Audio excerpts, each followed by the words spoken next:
Well, of course, the big story this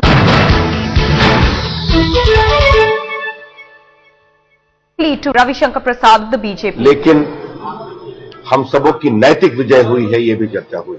पूरा मुद्दा देश के सामने आया। उस समय भी भ्रष्टाचार की बात कही गई थी और जिस तरह से लॉबिंग के डिस्क्लोजर रिपोर्ट आई है, उसको लेकर और गंभीर चिंता बनी है। अतः हम लोगों ने फैसला किया है कि इस विषय को और गंभीरता से उठाएंगे। कल राज्यसभा में मैंने इसे उठाया था, बाकी विपक्ष नेताओं ने भी अपनी बात कही थी। आज लोकसभा में श्री यशवंत सिन्हा इसे उठाने वाले हैं बहुत गंभीरता से। राज्यसभा में श्री वेंकैया नायडू जी ने नोटिस दी है और हमारा स्पष्ट मानना है कि इस पूरे मामले में एक निष्पक्ष जांच बहुत जरूरी है।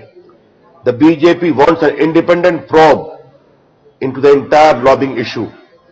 और जो सरकार की ओर से कहा जा रहा है कि लॉबिंग अमेरिका में हुई, डिस्क्लोजर अमेरिका में हुआ, लेकिन लॉबिंग का खर्चा हिंदुस्तान में हुआ है, यह बात समझने की जरूरत है।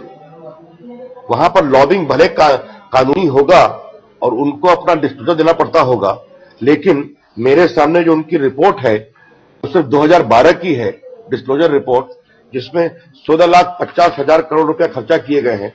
उसमें एक स्पष्ट लिखा हुआ है, discussion related to FDI in India. तो ये discussion related to FDI in India क्या अमेरिका में हो रहा था, या इस पर व्यय कहां हो रहा था? स्वाभाविक है। और ये सिर्फ 2012 की रिपोर्ट है। 4 साल से उनकी कोशिश चल रही थी 2008 से। तो कितना खर्चा हुआ, किसके द्वारा हुआ, किसके ऊपर हुआ, ये देश को जानने का अधिकार है। मेक्सिको में इनके खिलाफ घूस देने का आरोप लगा है वहां के पदाधिकारियों पर। कई जगह जांच चल रही है।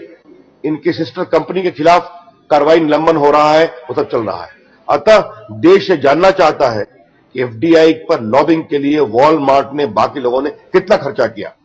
अतः हम चाहेंगे इस पर निष्पक्ष जांच हो। यह हमारी बहुत गंभीर मांग है, जिसको हम दोनों सदनों में उठाएंगे।